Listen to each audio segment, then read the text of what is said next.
होने में परमेश्वर ने हमारी सहायता अब तक की है। जगह जगह से जुड़े हुए आप सभी प्रियजनों के लिए मैं परमेश्वर का धन्यवाद करने के साथ ही साथ में एक और बार मसीही अभिनंदन भी मैं पेश करता हूं। और आप लोग प्रभु की उपस्थिति में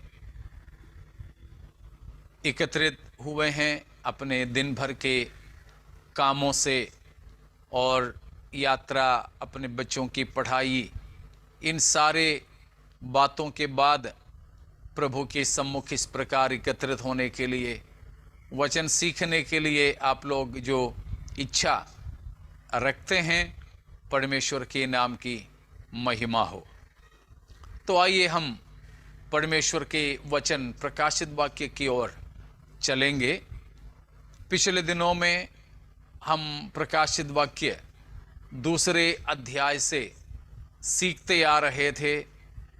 तियातीरा की कलीसिया के सिलसिले में उसमें हम पिछले हफ्ता मनन करना शुरू किए थे कि तियातीरा कलीसिया के लिए प्रभु यीशु मसीह ने क्या आरोप लगाया है उस पर, या फिर तियातीरा कलीसिया की गलतियां क्या क्या है। तो उन बातों पर हम अपना ध्यान को पिछले दिनों में ले गए थे। पिछले हफ्ता हम उन्हीं बातों को सीख रहे थे। उसमें खास तौर पर 20वां पद में प्रभु यीशु मसीह ने तियातीरा कलीसिया की गलती या उनकी पाप के बारे में बताया है। 18वां पद में यीशु मसीह ने बताया, अपने आप को प्रस्तुत किया कलीसिया के सामने, मसीह कलीसिया के लिए कैसा है। और 19वां पद में और 23वां पद में होकर प्रभु यीशु मसीह कलीसिया को सराहा, कलीसिया की अच्छाइयों के बारे में बताया। अब आइए 20वां पद में प्रभु यीशु मसीह कलीसिया की बुराई के बारे में बता रहे हैं। देखिए, हम लोग अक्सर ये बोलते हैं कि यीशु मसीह यहां पर बुराई कर रहा है या बुराई के बारे में बता रहा है। क्या हो रहा है?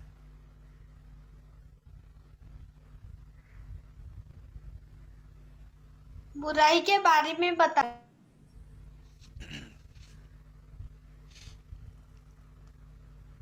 अक्सर हम लोग इस बात को क्या कहेंगे? बुराई कर रहे हैं बोलेंगे कि बुराई के बारे में बता रहे हैं बोलेंगे? हमारे स्वभाव के हिसाब से हम क्या कहेंगे? बुराई कर रहे हैं। बस अभी पूजा के जीवन में कुछ खराबी मुझे दिखता है, मैं उन बुराइयों के बारे में पूजा को ही बताऊं तो भी पूजा यही बताएगी कि अंकल जी ने तो मेरी बुराई किया है। मेरे अंदर कोई गलती को सुरजीत ब्रदर ने देखा और वो मुझे स्मरण दिलाया कि पास्टर ऐसा ऐसा है, आप ऐसा ना करें तो अच्छा है। मैं तो यही आरोप लगाऊंगा, वो कौन होता है मेरी बुराई करने के लिए। देखो, बुराई करना और अपने ही बुराई के बारे में बताना दोनों दो है। लेकिन अक्सर हम अपने बुराइयों के बारे में हमें याद दिलाने वालों को पसंद नहीं करते हैं। मैं कई सालों से प्रभु का वचन अलग अलग बाइबल कॉलेजों में भी पढ़ाता हूं, आपको पता है। मैं कोशिश करता हूं कि मैं जिनको पढ़ाता हूं उनकी गलतियां अगर मुझे दिखता है तो मैं उनको बता दूं। मेरे ऐसे कुछ भाई बहन मसीह में मेरे बच्चे थे कि समय समय पर मेरे पास आकर वे पूछते थे। उसमें बच्चे भी हैं, जवान हैं, लड़के हैं, लड़कियां हैं और उम्र वाले हैं, पास्टर लोग हैं, अभी भी हैं कुछ लोग, कि मेरे से आकर के पूछते हैं कि अंकल, नहीं तो ब्रदर, नहीं तो पास्टर, आप इतना दिन से तो मुझे जानते हो, आपने ऐसा क्या देखा मुझ में कि जहां मुझे सुधार की जरूरत है? समझ रहे हो ना? अभी भी है, अभी भी है, पास्टरों में से भी है। कभी किसी ने एक प्रचार किया, नहीं तो किसी ने लीड किया, या किसी ने प्रार्थना किया, उसके बाद में मुझसे पूछते हैं कि कुछ सुधार है तो सुझाव देना, बता देना। मैं ऐसे पूछे तो किसी किसी को मेरा नजर में जो आया वो मैंने उनको बताया। कुछ लोग कोई लिख करके मुझे भेजते हैं, कोई आजकल तो यूट्यूब वगैरह में कोई भी प्रचार कर लेते हैं, फेसबुक में प्रचार कर लेते हैं। तो कुछ ऐसे मेरे करीब के लोग हैं जो वो भी प्रचार वगैरह करने के बाद मुझे भेज देते हैं, पूछते हैं कि क्या है, कुछ गलती है तो बताइए। तो उनकी गलतियों के बारे में बताना, उनकी बुराई करना नहीं है। हमारे गलती के बारे में कोई हमें बताते हैं, वो हमारी बुराई नहीं कर रहे हैं वे। लेकिन इसका कोई जवाब ना दे तो भी चलेगा, ठीक है? हमारी बुराई अगर किसी व्यक्ति हमको समझा दे तो हमको अच्छा लगता है क्या? अक्सर नहीं, बुरा लगता है। बुरा लगता है। हम तो उनसे फिर कुड़ने लग जाते हैं, नाराज हो जाते हैं। लेकिन वो है हमारी सबसे बड़ी गलती। हमारी सबसे बड़ी गलती वो नहीं कि हम गलती करते हैं, परंतु वो है कि हमारी गलतियां हमें समझाने वालों को हम गलत समझते हैं। मेरे अंदर की कोई बुराई जोली आंटी ने देख लिया, मुझसे उन्होंने बता दिया, तो मैं उनसे नाराज हो जाता हूं। ये उनकी गलती नहीं है, मेरी डबल गलती है। वो सिंगल गलती ही नहीं, वो डबल गलती है। तो प्यारों, आज इस तियाथीरा कलीसिया से यीशु मसीह ने कहा हुआ बातों के अनुसार हम इस बात को जान ही ले कि बुराइयों के बारे में स्मरण दिलाना और बुराई करना दोनों दो है। अपनी बुराइयों के बारे में हमको याद दिलाना वो परमेश्वर के काम है, वो ईश्वरीय है। अगर कोई हमें अपनी गलती बता देते हैं, हम उनके लिए परमेश्वर का धन्यवाद करना चाहिए। मैं फिर से बताता हूं, अगर ऐसा कोई व्यक्ति है हमारे जीवन में जो हमारे बुराइयों के बारे में हमें स्मरण दिलाते हैं, हम उनके लिए परमेश्वर का धन्यवाद करना चाहिए कि परमेश्वर ऐसा किसी धर्मी जन को छड़ी देकर के आप मेरे लिए लगाया है, धन्यवाद हो। नहीं तो क्या होता, हम जो हमारे वहां पर एक कहावत है, जो पौधा जबकि सीधा सीधा खड़ा होना चाहिए, ऊपर को बढ़ना चाहिए, और ऊपर फल लगना चाहिए, लेकिन कुछ ऐसे पौधे हैं हवा के कारण या और किसी कारण ये जमीन पे गिर जाते हैं, आड़ा टेढ़ा होकर के बढ़ते हैं, वो फिर बाद में सुधार नहीं सकेंगे, सुधार नहीं सकेंगे। तो जब हम गिर जाते हैं तब कोई हमको उठा देते हैं, जब हम रास्ता भटक जाते हैं तो कोई हमको सच्चाई रास्ते पर खींच लाते हैं।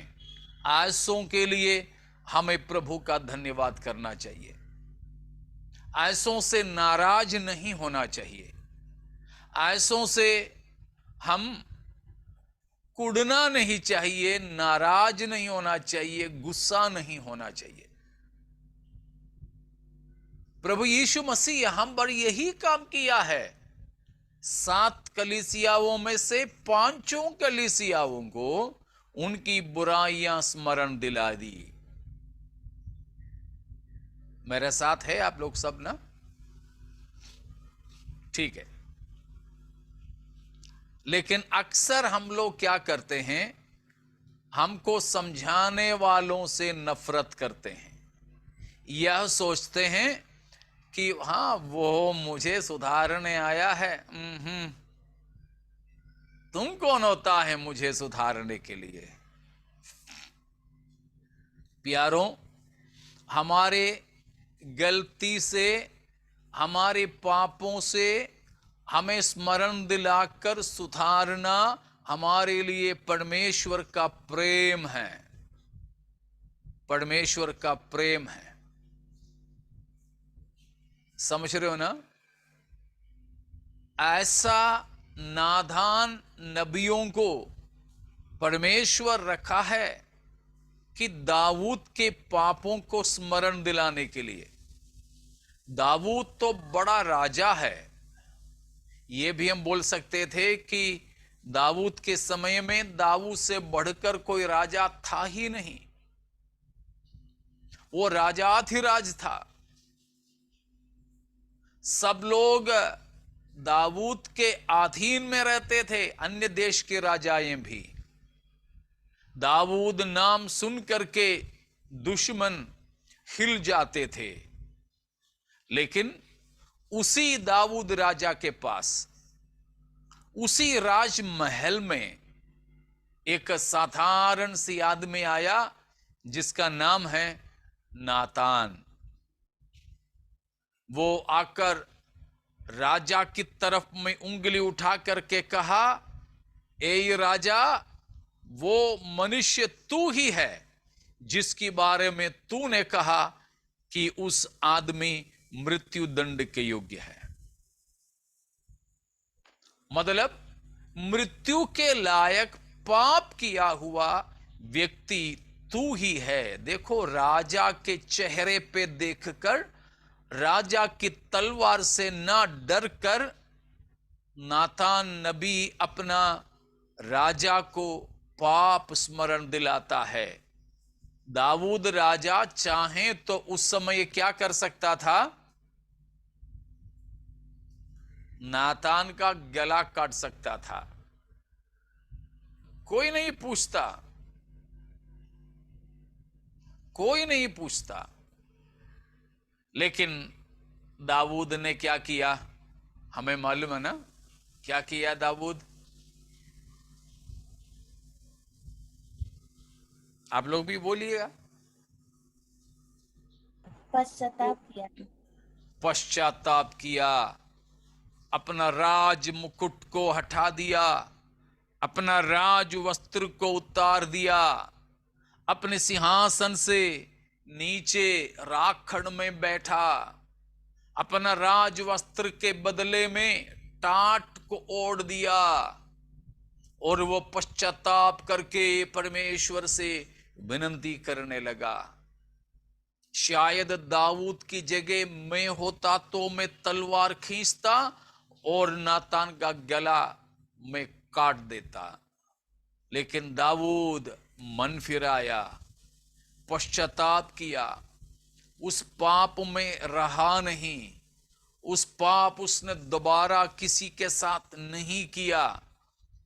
प्यारों, यही हमको भी चाहिए कि हमारे गलतियां, हमारे पाप कोई स्मरण दिला दें। वो हो सकता है हमारे पास्टर हो, पास्टर की पत्नी हो, संडे स्कूल के टीचर हो, हमारे यूथ लीडर हो, ठीक है, शायद हमारे ही पापा, मम्मी, भाई, बहन, हो सकता है अपने ही बच्चे हमें अपने पाप स्मरण दिला दें। खुद की बच्चे, बेटे बेटियां हमारे पाप को स्मरण दिला दें तो गुस्सा ना हो, दाऊद की तरह नम्र बनो, दीन बनो, पश्चाताप करो, मन फिरावो, पाप को छोड़ दो।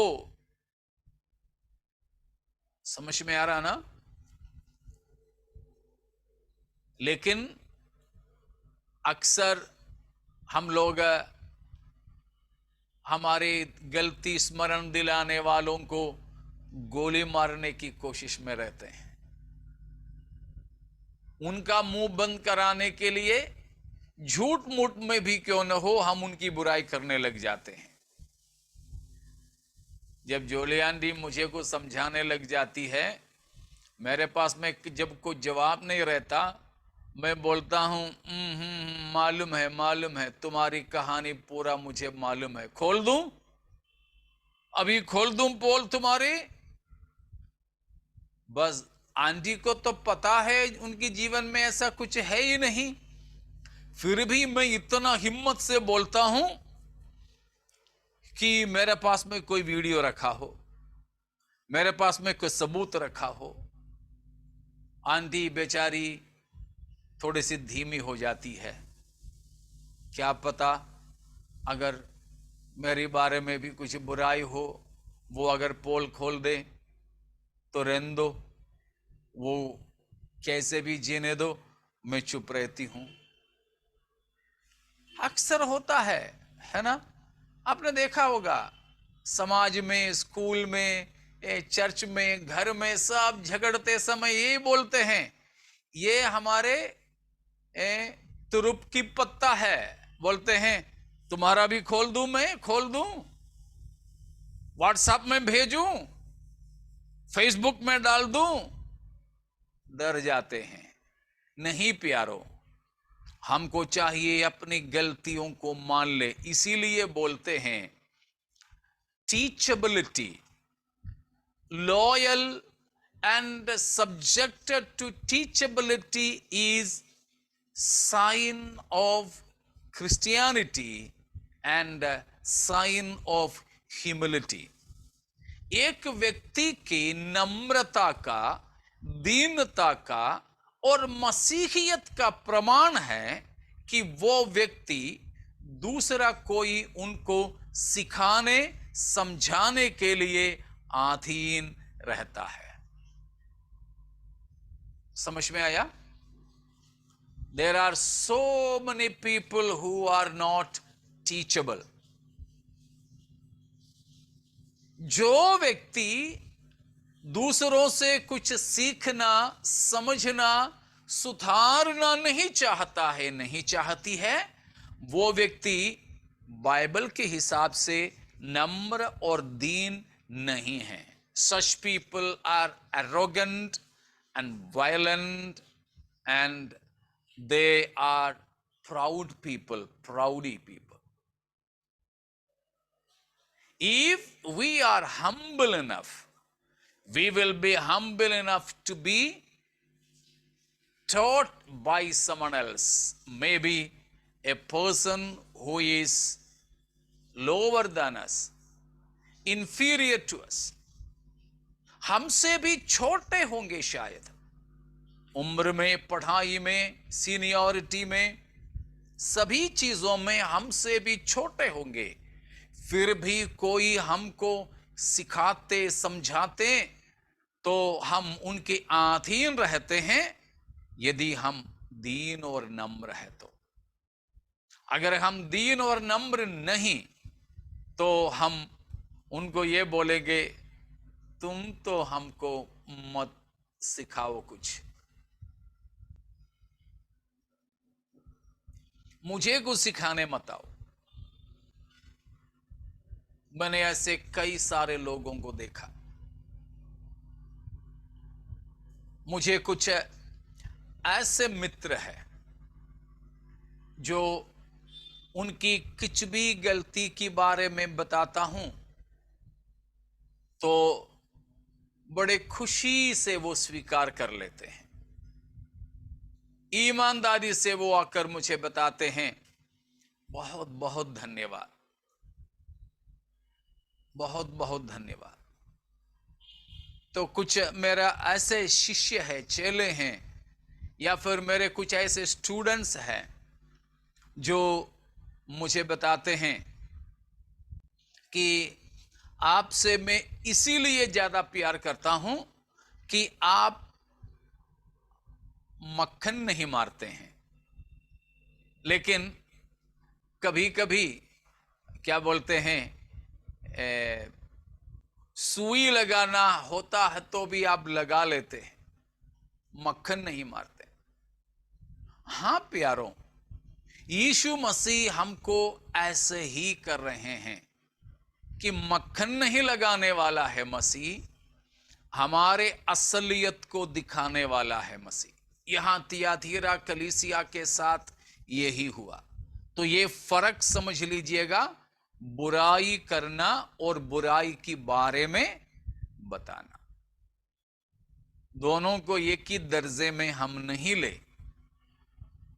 तो प्यारो, हमको चाहिए ऐसे ऐसे गुरु जो हमें सही मार्गदर्शन करें और सही से हमको काट कर प्रूनिंग करें, हमको हमारी छटाई करें। समझ रहे हो ना? हमारी छटाई बराबर करने वाले लोग हमें मित्र, हमें भाई, हमें पास्टर होकर के चाहिए। इतना समझ में आ गए? Yes pastor ji. Praise God. तो हम उसके प्रमाण में एक दो पद और पढ़ेंगे। दूसरा अध्याय, उसका चौथा पद, 2 का 4।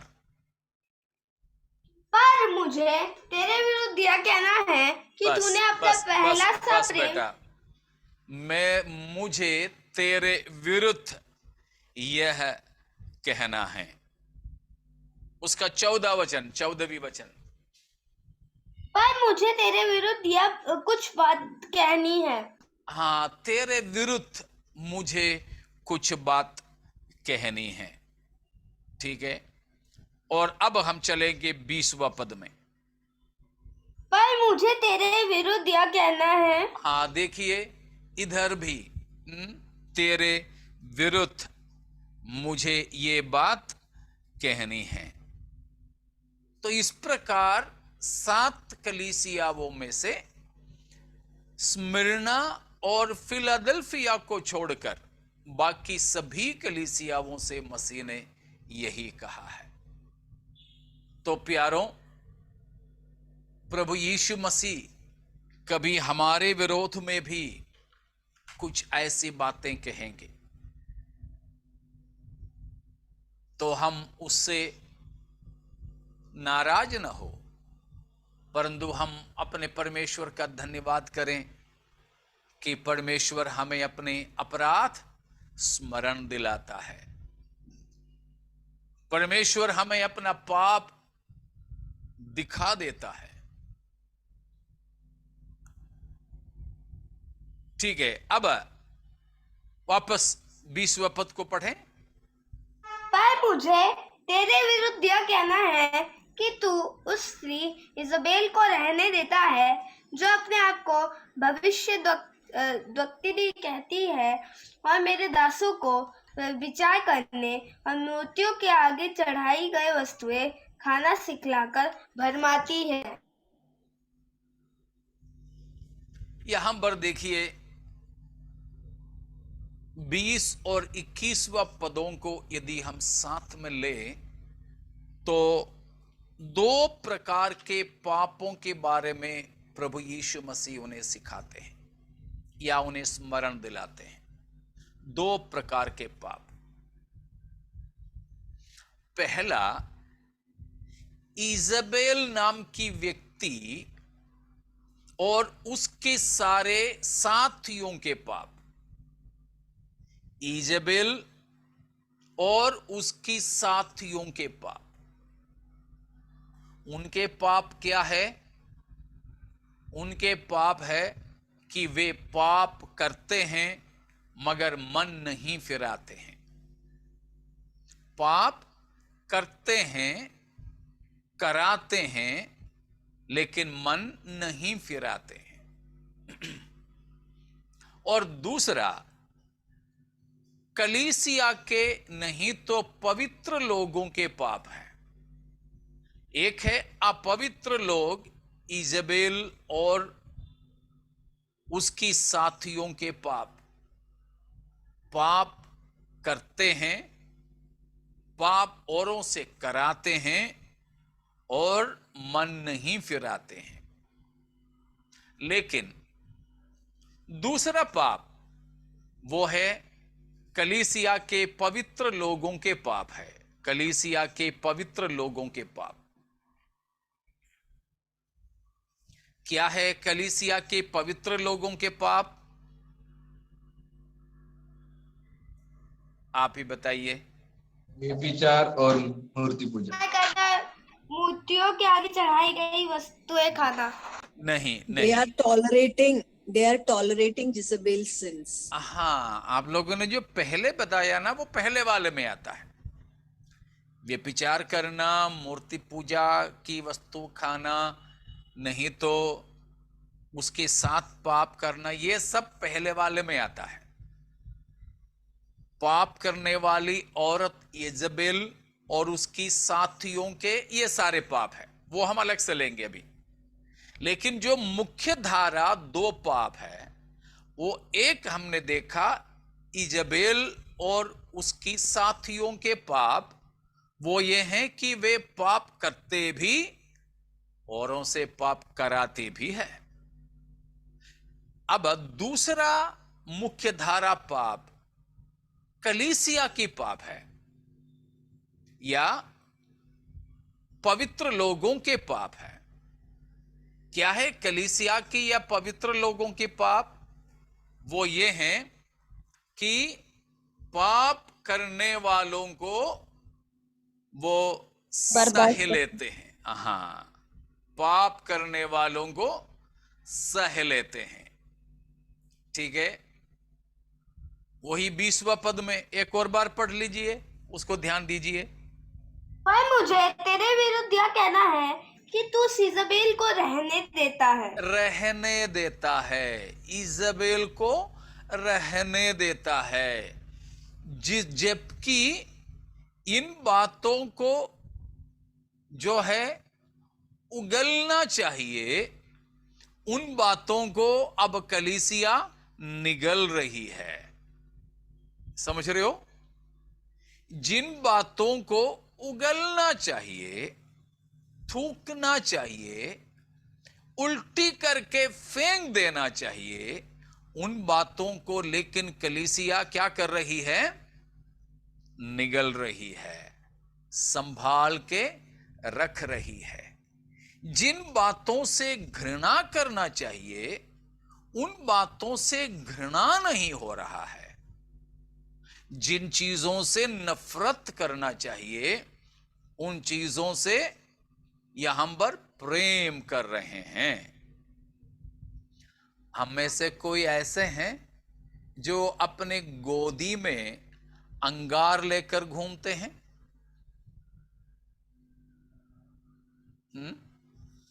नहीं, बिल्कुल भी नहीं, बिल्कुल भी नहीं।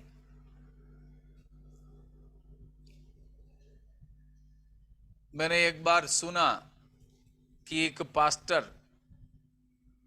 कहीं जा रहा था, जाते समय उनकी कलीसिया के कई विश्वासी को बीड़ी पीता हुआ देखा तो वो वहीं रुक गया। पास्टर उसके पास में गए तो पास्टर इतना पास में आ गए कि वो बीड़ी फेंक नहीं सका। उसने अपना जेब में ही हाथ डाल के रखा, सोचा कि अभी तो पास्टर तो गाड़ी में है, ज्यादा देर नहीं रुकेगा, चला जाएगा। लेकिन पास्टर ने तो ये देख ही लिया था कि उसने जला हुआ बीड़ी को जेब में डाल के रखा है।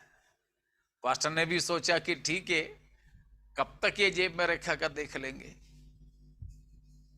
बाकी तो मुझे बोलने की जरूरत नहीं, आपने समझ ही लिया।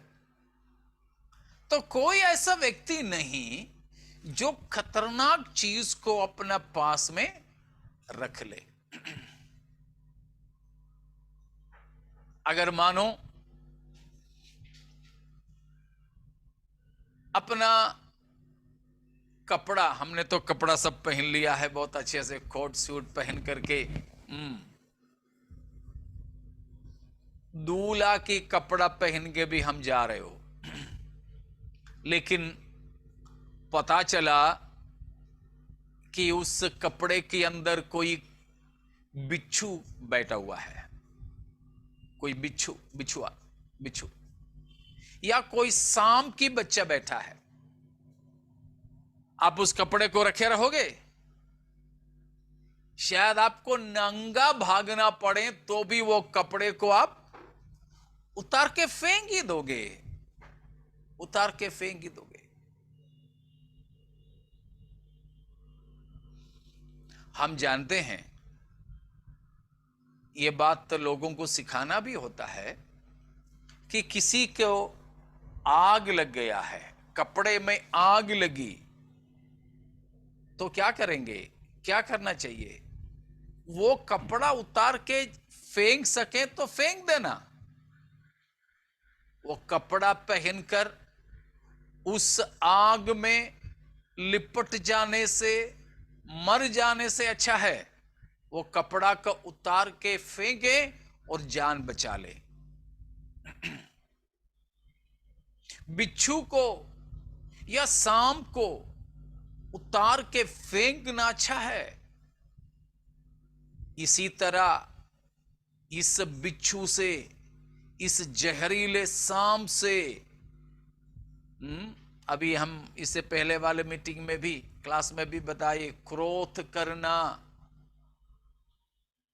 याद होंगी शायद आपको। क्रोध करना जहरीले सांप को दूध पिलाने की जैसा है, उसको पालने की जैसा है। प्यारों, कलीसिया के पाप थी कि जो उगलने की चीज है उसको निगलने लगे, नफरत की चीजों से मोहब्बत करने लगे। ठीक है, तो ये दो विशेष पाप के बारे में हम यहां पर देखते हैं। समझ में आए ये दोनों बात?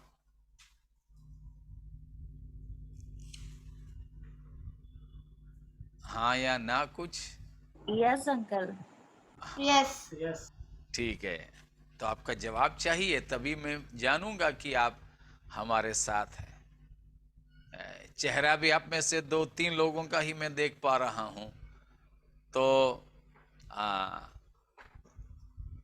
कुछ लोग इसका दरवाजा बंद करके पीछे क्या कर रहे हैं पता भी नहीं है ना, तो इसलिए मैं पूछता हूं बीच में कि आप हमारे साथ है, समझ में आ रहा है कि नहीं। ठीक है, तो यहां पर दो विशेष पापों को हम देखते हैं। एक है जेजबेल का पाप, या जेजबेल और उसकी साथियां जो पाप करते और कराते और मन नहीं फिराते। दूसरा कलीसिया जो पाप को रहने देते हैं, पाप को सह लेते हैं। ठीक है, पाप को सह लेते हैं। ठीक है,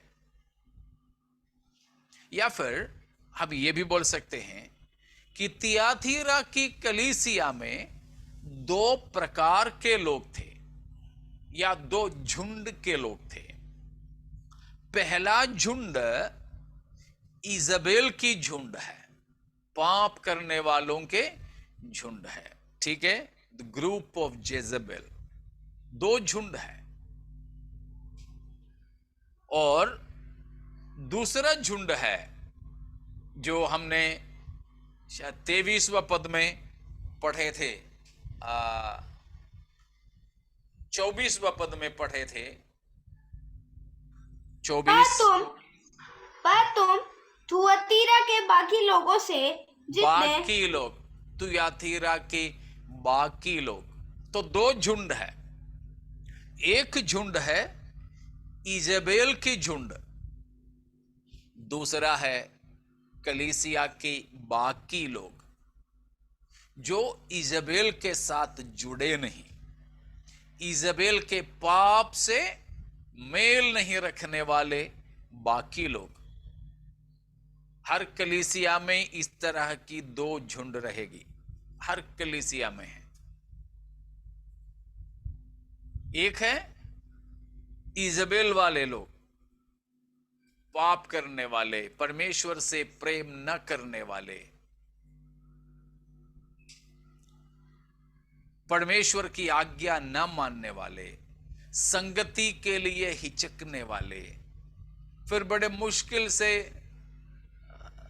संडे को ले जाके खुद को डाल देते हैं वहां, 2-2.5 घंटे के बाद में उठा के वापस चलते हैं घर। इस बीच में ना जाने कौन कौन सी दुनिया में घूम फिर करके आता है।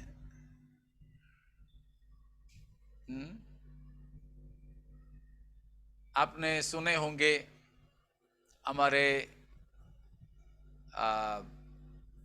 बाइबल में यूनान के राजा सिकंदर के बारे में बताया है, अलेक्जेंडर द ग्रेट।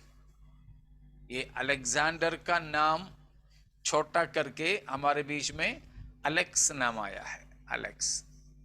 अलेक्स का पूरा नाम अलेक्जेंडर है। यूनान का राजा था, यूनान का राजा, ग्रीस का राजा था।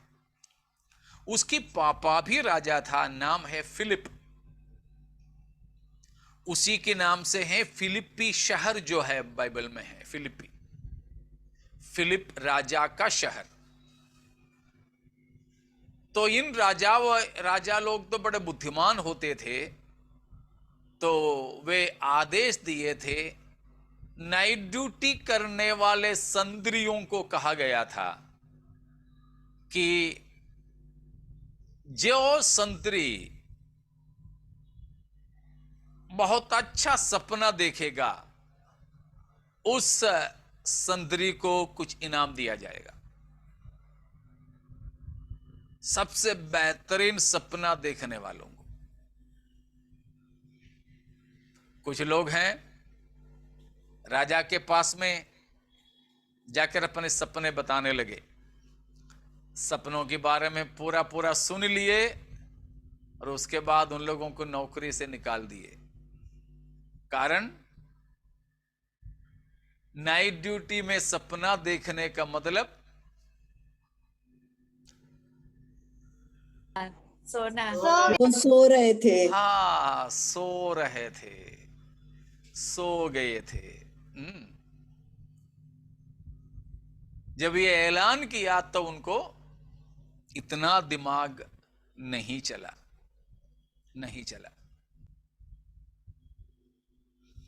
तो इसी तरह कलीसिया के अंदर हमको समझना चाहिए कि कुछ ऐसे झुंड है जो उनके पापों में शामिल नहीं हैं, जो पाप करने वाले हैं। तो प्यारों, हम उस झुंड में हो जो पवित्र लोगों की झुंड है। वो बहुमत नहीं होंगे, वो बहुत ही कम लोगों के झुंड हो सकते हैं, लेकिन हम उस बाकी लोगों में शामिल हो जो पाप और पापियों में शामिल नहीं होते हैं। ठीक है, तो यहां पर हम ये दो प्रकार के पाप देखा, दो प्रकार के झुंड को देखे।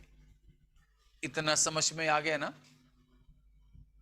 हां, तो कोई भी उस फिलिप राजा के संतरियों की तरह हमारे बीच में भी सपना ना देखने के लिए बीच बीच में मैं आपको बुलाता हूं।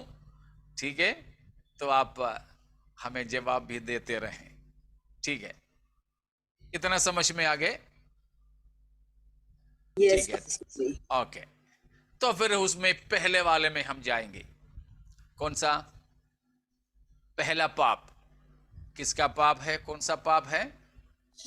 परमेश्वर के लोगों इज़ाबेल ने आइडल्स खाने को सिखाया।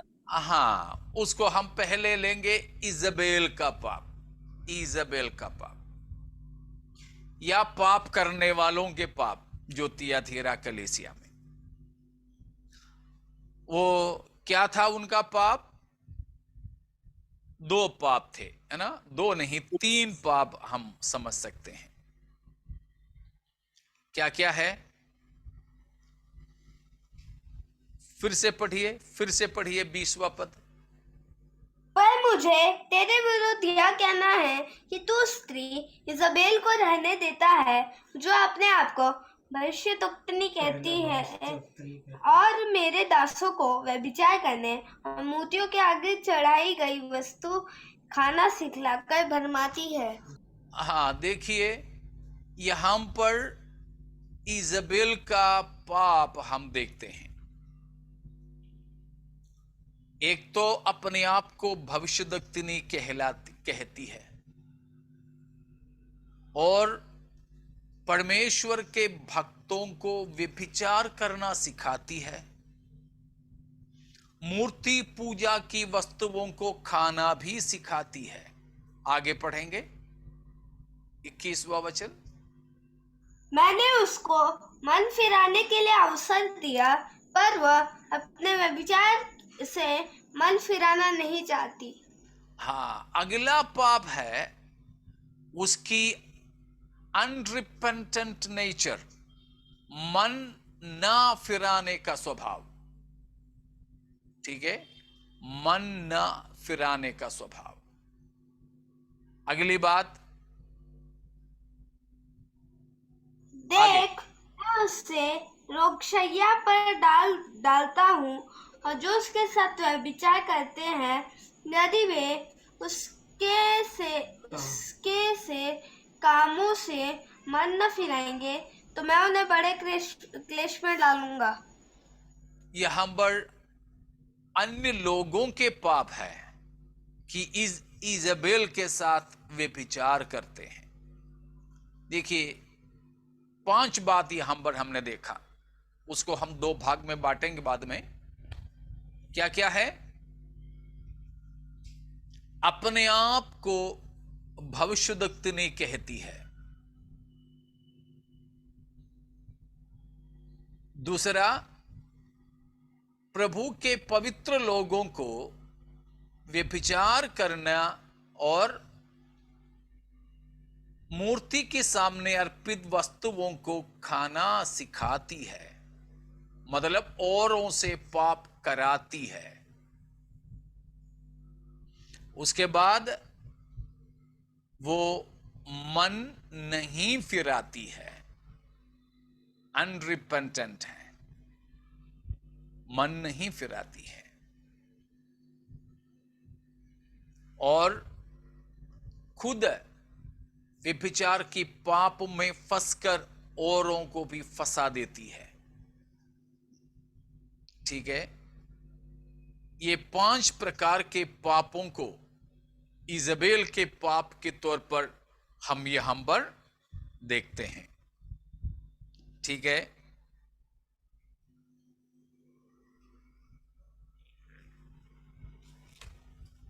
क्या क्या है ये सब बातें? अपने आप को भविष्यद्वक्तिनी कहती है, उसका मतलब ये हो गया है कि वो स्वयं परमेश्वर ने न नियुक्त किया हुआ सेवा करने लग जाती है। मतलब दूसरा किसी आत्मा के वो अधीन रहती है, पवित्र आत्मा के द्वारा नहीं उसकी सेवा। क्योंकि पवित्र आत्मा के संचालन और अपवित्र जीवन, समझ रहे हो? समझ में आ रहा है ना? पवित्र आत्मा की अभिषेक, संचालन और सेवकाई और अपवित्र जीवन, ये दोनों एक साथ नहीं जाएंगे। नहीं जाएंगे। इसीलिए प्रभु यीशु मसीह ने कहा था, वृक्ष का पहचान किस चीज से होता है? उसके फल से। फल से। अगर मैं पवित्र आत्मा से भरा हूं तो शरीर के काम मुझ में नहीं लगेगा। समझ में आ रहा है ना? पवित्र आत्मा का भरपूरी अगर मुझ में है, अन्य अन्य भाषा बोलने से वो पवित्र आत्मा है करके मत मानिए। साथ साथ में चाहिए कि आत्मा का फल भी हमसे हो। ठीक है? तो यहां पर ये इजबेल का पहला पाप क्या है? पराये आत्मा से भरकर लोगों के भविष्य कहती थी और पवित्र आत्मा से नहीं, दुष्ट आत्माओं से वो चलाई चलती थी। याद करें कि अपवित्र जीवन और परमेश्वर की सेवा या चिन्ह चमत्कारों की जीवन पवित्र आत्मा की ओर से नहीं है, नहीं है। यह समझ में आ गया ना? यस पास्टर जी। ठीक है। किसी को पता नहीं, समझ में नहीं आया हो तो पूछ लीजिएगा। अगर हम पवित्र आत्मा से भरे हैं तो हमारा जीवन पवित्र होगा। ये भविष्य कहती थी, भविष्य कहलाने वाली थी। इसलिए उसका पहला पाप पराये आत्मा से चलाए चलने वाली थी, पवित्र आत्मा से नहीं, दुष्ट आत्मा से भरी हुई थी। अब दूसरे पाप यह था कि वो लोगों को पाप करना सिखाती थी, उकसाती थी। वो दो पाप, उसमें हम वापस आएंगे, व्यभिचार का पाप और मूर्ति पूजा की वस्तु खाने पीने की पाप। ये दोनों पाप करना भी ये स्त्री सिखाती थी।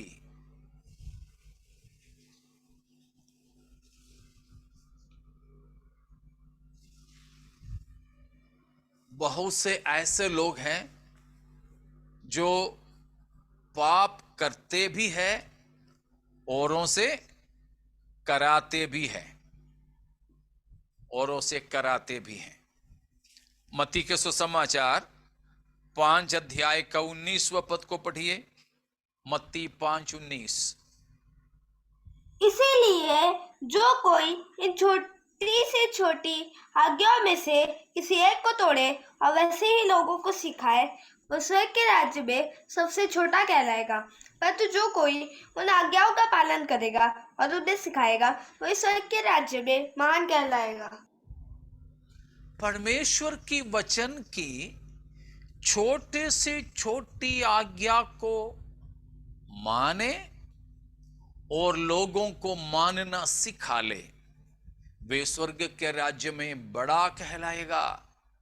लेकिन वचन ना माने और लोगों को भी सिखाएं कि वचन ना माने, वे सबसे छोटे कहलाएंगे।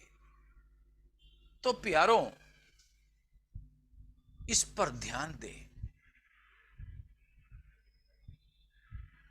कि कलीसिया में ऐसे कई झुंड या ऐसे कोई गुटभेद, गुटबाजी लोग खेलते हैं, खिलाते हैं, जो परमेश्वर के विरोध में वे हैं और औरों को अपने साथ में बटोरने की कोशिश करते हैं। यह नहीं होना चाहिए।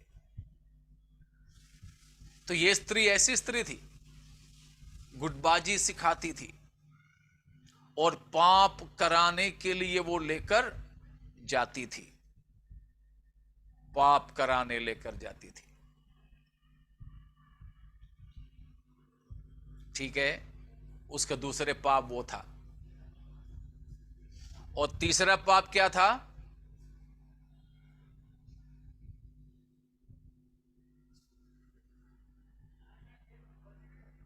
कोई नहीं है साथ में? मन नहीं फिराना चाहती थी। मन नहीं हाँ, मन नहीं फिराना चाहती थी। देखिए, सबसे बड़ा पाप यह है,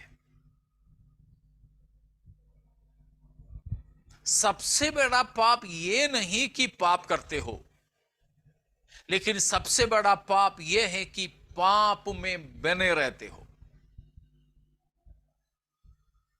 समझ में आया? इस पर बिल्कुल ध्यान दीजिएगा। यह संभव है कि हम शायद कहीं न कहीं पैर फिसल कर गिर जाएं। क्यों? उठेंगे नहीं वहां से, वहीं पड़े रहेंगे। हाँ।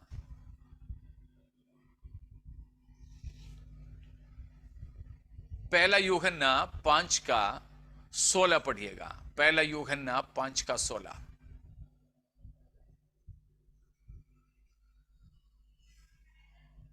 यदि कोई अपने भाई को ऐसा पाप करते देखे जिसका फल मृत्यु ना हो, तो विनती करे और परमेश्वर उसे उनके लिए जिन्होंने ऐसा पाप किया है जिसका फल मृत्यु ना हो, जीवन देगा।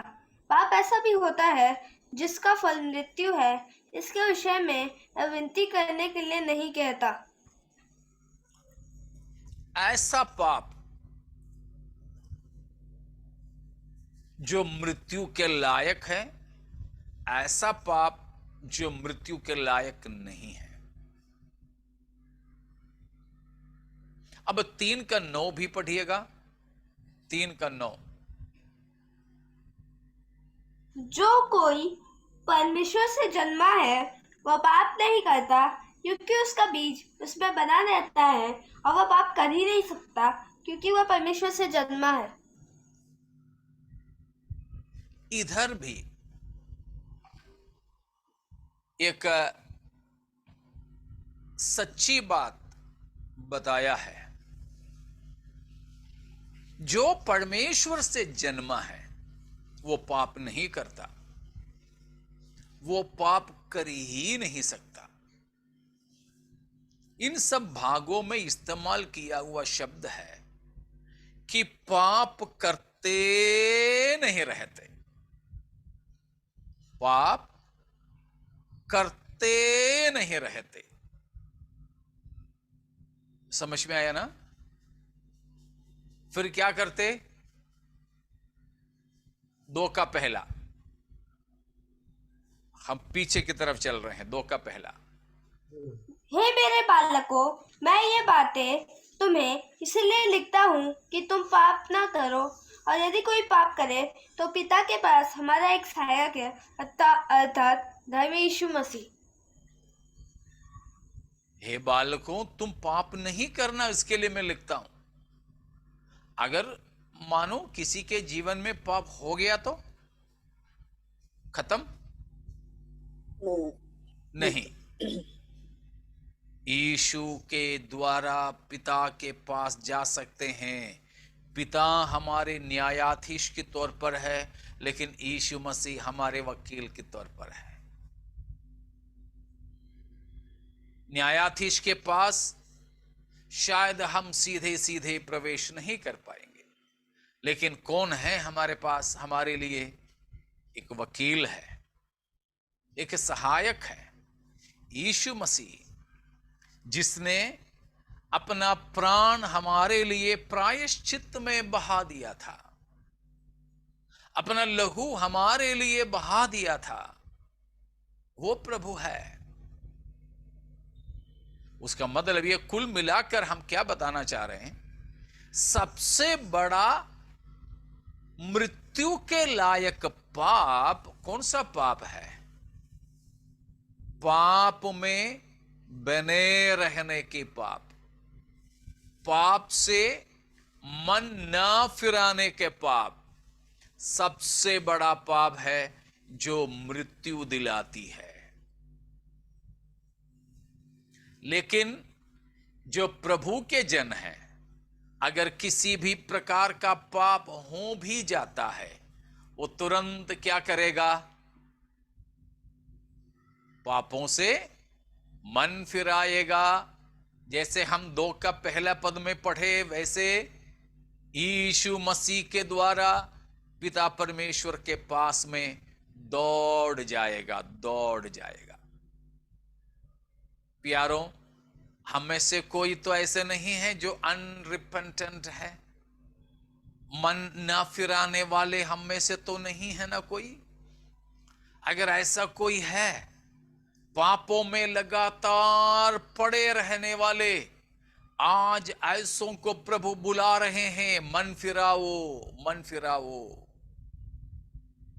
अपने बाहों में हमें लेने के लिए हमारे पिता परमेश्वर तत्पर है। बस मन फिराकर हम लौट आए, मन फिराकर हम लौट आए प्रभु के पास। Praise the Lord.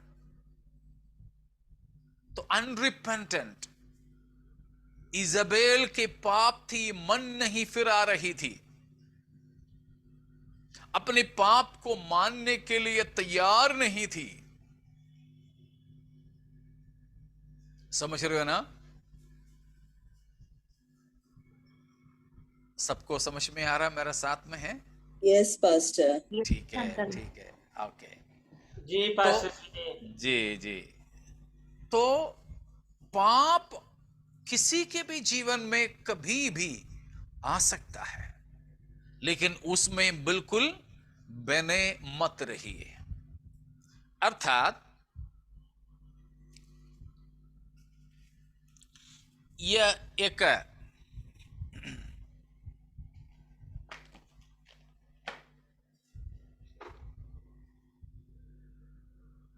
पतला सा पुल है, पतला सा पुल, ठीक है?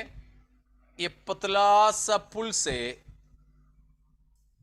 एक बकरी की बच्ची जा रही थी, बकरी की बच्ची जाते जाते जाते में पैर कैसे भी फिसल गए, नीचे गिर गई। नीचे तो पूरे कीचड़ है, पानी है, कीचड़ है। ये बकरी की बच्ची इस पुलिया से जानबूझ के तो नहीं कूदी, पैर फिसल गई, गिर गए। ये बकरी की बच्ची क्या करेगी? रोते रहेंगे जब तक उसका मास्टर आके उसको बचाए नहीं। बिल्कुल, जब तक उस कीचड़ से बाहर नहीं आएगी तब तक वो आवाज करती रहेगी और कोशिश भी खुद भी करती रहेगी। अगर खुद उसमें से निकल सकती है तो खुद निकलेगी, नहीं तो चिल्लाती रहेगी। उसकी चरवाहा, उसका स्वामी आकर उसे वहां से निकाल देंगे। और वहां से निकलने के बाद में हमें मालूम है बकरी की तो बात, तुरंत साफ होने के लिए, हाँ, तुरंत वो पूरा शरीर को झटक लेगी और कहीं सूखी सूखी जगह पे जाके रगड़ लेगी, किसी सूखे और ऊंचे स्थान पे जाके खड़ी होगी, बीच बीच में वो फिर से रोती रहती है, आवाज करती रहती है। आप दोबारा उसको उसी पुलिया के ऊपर से ले जा सकते हो? वो नहीं आएगी। नहीं नहीं। आप उठा करके ले जाओ तो भी वो अपनी हाथ से कूदने की कोशिश करेगी। दोबारा उस रास्ते पे उसको ले जाना लगभग नामुमकिन है। लेकिन थोड़ी देर के बाद उसी पुलिया से एक सुअर की बच्ची आ गई, सुअरनी। उसका भी पैर फिसल गई, उसी जगह पर वो भी गिर गई। वो क्या करेगी? उधर पड़े रहेंगे और मजा लेंगे। हाँ, संतोष उमड़ रहा गाना गाएगी ना, बहुत खुश हो जाएगी। मानो उसको वहां से खींच कर निकालने की कोशिश करें तो नहीं जाएगी। वो बोलेगी तो यही मेरे लिए अच्छा है। तो प्रश्न ये है, ये इजेबेल नाम की औरत और उसके साथियां इनमें से किसके समान थी? बकरी की बच्ची के समान या सुवर्ण की तरह? सुअर के बच्चे के समान। हाँ, सुअर की बच्चे की तरह। अब उनकी तो बात छोड़ दो, हमारी बात ले लो। हम भी तो अपनी आत्मिक जिंदगी की सफर में कहीं ना कहीं तो पैर फिसले होंगे, कभी छोटे पुल से, कभी बड़े पुल से, कभी हल्की पानी में, कभी ज्यादा कीचड़ में। लेकिन तब हमने कौन सा रवैया अपनाया, सुअरनी की या भेड़ की? ये हम खुद को जांच लें। हम में से कोई भी उस सुअरनी की बच्ची की तरह ना हो। चाहे कितना भी कठिन लगे, हमारे प्रभु हमको वापस प्रभु की ओर लाने के लिए चाहते हैं। मन फिराव की आत्मा हमारे अंदर चाहिए।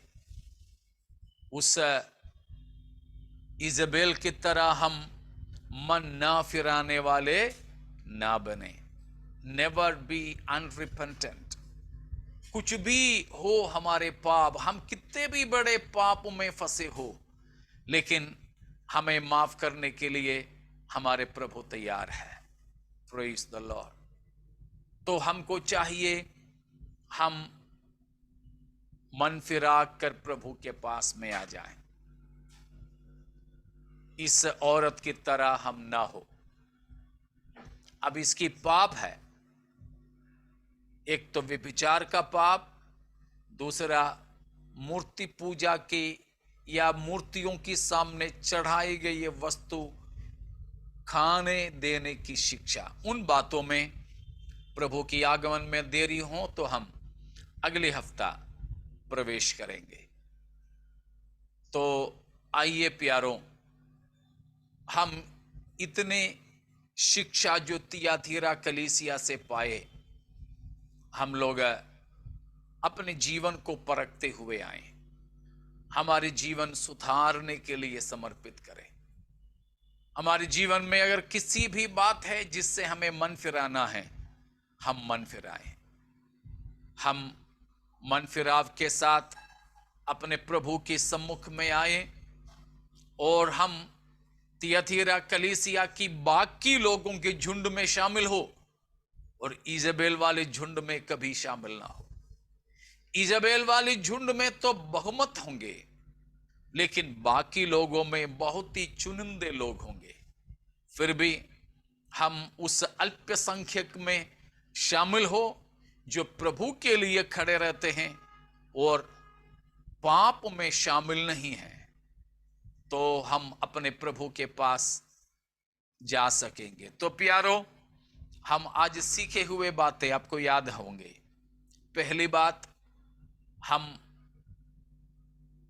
प्रभु या और कोई भी मनुष्य हमारी बुराई हमसे स्मरण दिला दें तो उनसे नाराज न हो, उनके लिए प्रभु का धन्यवाद करें, उनको हम धन्यवाद करें, उनकी बातों को भी हम मानकर अपने जीवन को सुधारें। दूसरी बात, हम इस कलीसिया के पाप में, दोनों पापों में हम शामिल ना हो। जो इजबेल की पाप है, जो पाप करने की पाप, और कलीसिया की पाप, उसको रहने देने वाली पाप, ये दोनों पापों में हम शामिल ना हो, परंतु हम पापों से मन फिराने वाले बन जाएं और हम उस झुंड में शामिल हो जो तियाथेरा के बाकी लोग कहे हैं, जो पापों में शामिल नहीं हुए। तो आइए प्रभु के हाथ में अपने जीवनों को समर्पण करते हुए प्रभु से प्रार्थना करें। इतने में कोई शक है तो पूछ लीजिएगा।